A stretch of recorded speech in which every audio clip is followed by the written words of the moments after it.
Okay, today I want to show you how to fix a broken Xbox controller.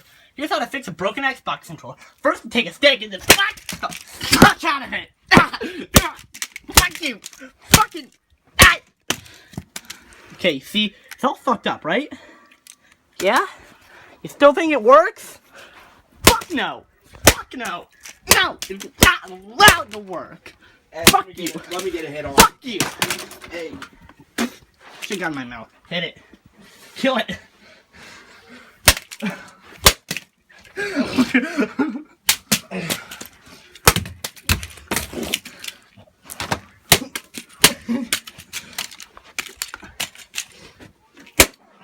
Oh, I got zombie blood. Please.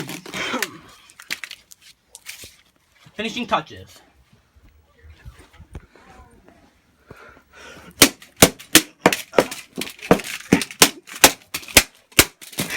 Ah! Fuck you! Fuck you!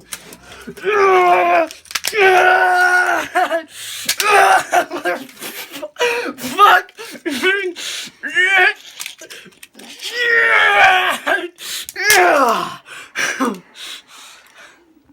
Devin, what? And that's how to fix a broken Xbox controller.